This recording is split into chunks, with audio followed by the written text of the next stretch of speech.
جی بسم اللہ الرحمن الرحیم الحمد للہ رب العالمین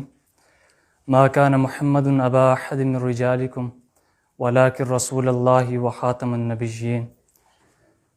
ان اللہ وملائکتہ یصلون علی النبی یا ایہا الذین آمنوا صلوا علیہ وسلموا تسلیما اللہم صل علی محمد النبی الامی وعلی آلہ وسلم تسلیما۔ اسپیکر کلب ایبٹ آباد، اس کے حوالے سے میں کچھ سب سے پہلے تو ان کی جتنی بھی مینجمنٹ ہے، سر مجھے چونکہ نام نہیں جاتے، ابراہیم بھائی ہیں، پروفیسر صاحب ہیں اور جو بھی ہیں، ان سب کو مبارکباد اور خراج تحسین پیش کر رہا ہوں، اس وجہ سے کہ انہوں نے اتنا خوبصورت پلیٹ فارم جو ہے وہ مہیا کیا ہے۔ تو یہاں تک میں پہنچا کیسے، تو ہماری شاید یہاں پر بھی آتی ہوں گی، آپ جانتے بھی ہوں گے، آمنہ سردار صاحبہ، تو وہ فیس بک پہ میرے ساتھ ایڈ ہیں، تو وہ جس وقت اس پیج پہ کمنٹ وغیرہ کرتی ہیں تو وہ فیس بک مجھے سجیسٹ کرتے ہیں۔ تو ایک دن صبح میں اٹھا تو میں نے دیکھا کہ آمنہ سردار صاحبہ کا آپ کے اس کے نیچے ہی کمنٹ آیا ہوا تھا، جس پہ وہ کہہ رہی تھی کہ آپ نے پی ایم صاحب والی بات کر دی ہے آخر میں، سب سے پہلے گھبرانا نہیں ہے۔ تو میں نے اسپیکر کلب کے پیج کے اندر گیا، میں نے دیکھا تو ٹاپ پہ مجھے بزرگ ہی نظر آئے، تو میں نے کہا شاید یہ ہمارے لیے نہ ہو۔ پھر میں نیچے گیا تو مجھے یہ چھوٹے بھی نظر آئے، سارے جوان نظر آئے، تو میں نے کہا چلیں ہم بھی کوشش کرتے ہیں۔ تو یہ نمبر لکھا ہوا تھا، میں نے اس پہ کانٹیکٹ کیا، واٹس ایپ کیا، لیکن یہاں سے مجھے کوئی رسپانس نہیں آیا۔ پھر چونکہ شاید یہ بند تھا یا کیا تھا، مجھے اس کا نہیں پتہ۔ بہرحال ایک اور نمبر تھا 0310 والا، پیج پہ ہی لکھا ہوا تھا، شاید آپ کا ہے جس کا بھی۔ میں نے اس پہ کانٹیکٹ کیا، ان سے میں نے بات کی، تو انہوں نے مجھے کہا کہ بڑا ہی آسان ہے، آپ جس وقت چاہیں، مطلب سیٹرڈے کو ہمارا سیشن ہوتا ہے، آپ آئیں اور اپنی بات کر لیں۔ تو یہاں قاسم علی شاہ صاحب اور عماد صافی صاحب کو میں نے دیکھا ہے، تو قائم علی شاہ صاحب کا ایک شعر جو انہوں نے اسمبلی میں پڑھا تھا وہ مجھے یاد آ گیا۔ وہ کہتے ہیں کہ اقبال کہتا ہے کہ ہم تو چاہتے ہیں کہ دنیا میں تمہارا نام رہے، ہم تو چاہتے ہیں کہ دنیا میں تمہارا نام رہے، لیکن ایسا بھی نہیں ہے کہ صرف تمہارا نام رہے اور دوسرے کسی کا نام ہی نہ رہے۔ لیکن یہ علامہ اقبال کا نہیں تھا، یہ شاید کسی اور اقبال کا ہوگا۔ تو جو آج کا عنوان ہے وہ کہ آج مطلب کہ ہمیں 10 ملین یا 1 کروڑ روپیہ دے دیا جائے، ہمارے اکاؤنٹ میں ٹرانسفر ہو جائے، تو ہم اس کا کیا کریں گے؟ عصر کے بعد ہمارا جو چونکہ فری ہوتے ہیں، دن کو یونیورسٹی، پھر اس کے بعد تھوڑا کام وغیرہ گھر کے کر کے، تو محفل یاراں میں ہم بیٹھتے ہیں جس وقت، تو ہم کیلکولیٹر نکال لیتے ہیں، ہم امیجنیشن کرنے لگ جاتے ہیں کہ یار ہمارے پاس اگر اتنے پیسے ہوں تو ہم کیا کریں۔ تو تصورات میں ہم نے پوری دنیا کا مطلب پوری دنیا کو ہی اپنی ملکیت بنا لیا، اور پوری دنیا کو ہی ہم نے یہ سمجھا کہ یہ ہماری ہے، کیونکہ خیالاتی دنیا ہے، اس خیالاتی دنیا میں آپ کچھ بھی کر سکتے ہیں، تصوراتی دنیا ہے۔ لیکن ہم نے جو کنکلوژن نکالی اس کی وہ یہی تھی کہ جس وقت مطلب کہ ہم نے پوری دنیا کا اپنا ہی سمجھ لیا، اور پھر اس کے بعد جو ہمارا مطلب کہ نتیجہ نکلا وہ یہی تھا کہ اس ساری دنیا کو ملٹیپلائی بائی 0 کرنا پڑے گا آپ کو۔ کیوں؟ کیونکہ تخلیق خدا کے جو مطلب کہ انہوں نے جو فارمولہ بنائے ہوئے کل نفس ذائقۃ الموت، وہ والا جو فارمولہ اپلائی ہوگا،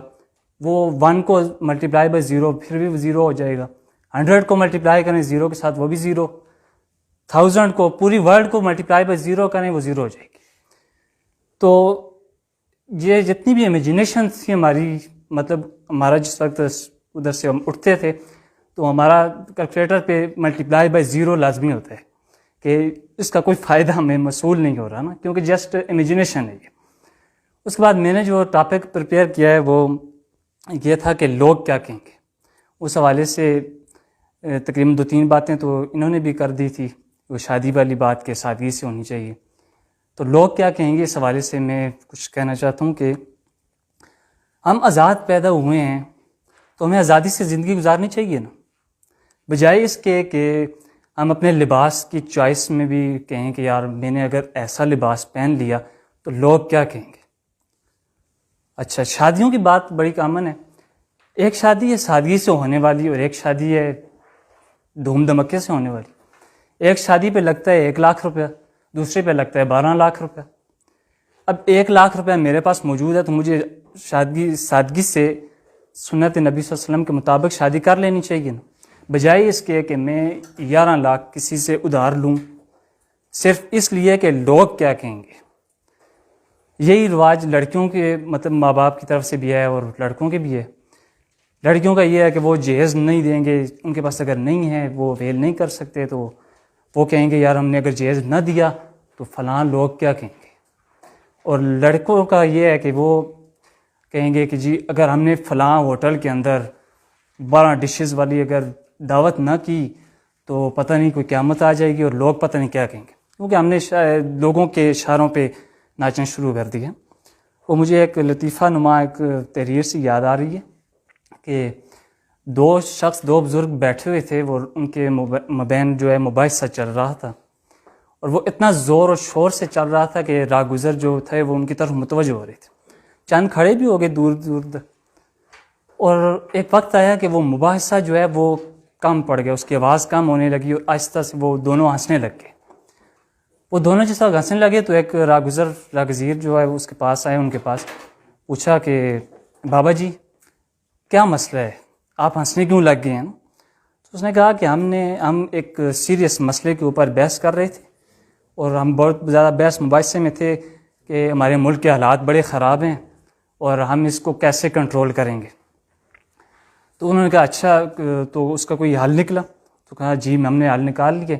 کہا کیا نکالا ہے؟ تو بزرگ نے کہا کہ ہم نے حل یہ نکالا ہے کہ جتنی بھی قوم ہے اس سب کو قید کر دیا جائے، اس سب کو قید کر لیں اور ان کے ساتھ گدھوں کو بھی قید کر لیں۔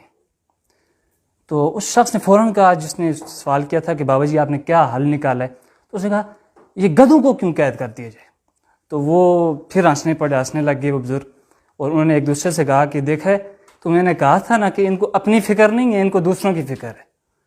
ان کو اپنی فکر ہے ہی نہیں، ان کو دوسروں کی فکر ہے، کیونکہ ان کو لوگوں کی، یہ جو جملہ ہمارا نفسیاتی مسئلہ بن چکا ہے کہ لوگ کیا کہیں گے، تو ہم لوگوں کے کہنے پر جس وقت ہم بولنے لگ گئے ہیں کہ لوگوں نے کیا کہنا ہے، لوگوں نے آخر میں یہی کہنا ہے کہ جس جملے کو سننے کے لیے ہمارے پاس شاید سماعتیں نہ ہوں اور ہم یہ سن بھی نہ سکیں، اور لوگوں نے یہ کہنا ہے جس وقت ہم منو مٹی کے نیچے ہوں گے،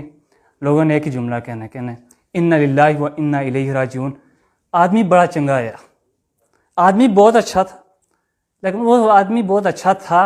اب وہ بیچارہ چلا گیا ہے، نہ اس کو سمجھ آنی ہے نہ اس کو سننا ہے، اس کو سن سکتا ہے۔ بس یہ ایک جملہ سننے کے لیے ہم اپنی ساری جتنی بھی زندگی ہے وہ اس جملے کے اوپر گزار دیتے ہیں کہ لوگوں نے کیا کہنا ہے۔ تو لوگوں نے پھر وہی کہنا ہے کہ آدمی بڑا اچھا تھا لیکن آدمی اب سننے کے قابل نہیں رہا۔ تو آخر میں وہ پیر نصیر الدین شاہ صاحب ایک وہ پڑھتے ہوتے تھے، چند اشعار پڑھتے تھے، مجھے شاعر کا نام مجھے یاد نہیں، تو وہ آخر میں پڑھ کر میں اجازت چاہوں گا۔ یا دن کی باتیں ہوتی ہیں یا رات کی باتیں ہوتی ہیں، یا دن کی باتیں ہوتی ہیں یا رات کی باتیں ہوتی ہیں، یہ دنیا ہے اس دنیا میں ہر بات کی باتیں ہوتی ہیں، دن رات تمہاری محفل میں دن رات کی باتیں ہوتی ہیں، کچھ بات نہیں ہوتی لیکن بے بات کی باتیں ہوتی ہیں، جس بات کی باتیں ہوتی ہیں اس بات کی کوئی بات نہیں، جس بات کی کوئی بات نہیں اس بات کی باتیں ہوتی ہیں، جس بات پہ اتنی بات بڑی اس بات میں کوئی بات نہ تھی، جس بات پہ اتنی بات بڑی اس بات پہ کوئی بات نہ تھی، جب بات پہ بات آ جاتی ہے تب بات کی باتیں ہوتی ہیں۔ آخر میں اسپیکر کلبز اپراباد کا انتہائی مشکور ہوں کہ انہوں نے اتنا خوبصورت پلیٹ فارم ینگسٹر کے لیے ارینج کیا ہے، جہاں پر وہ آ کر اپنے جذبات جو ہے اپنے احساسات شیئر کر سکتے ہیں۔ تو بہت بہت شکریہ۔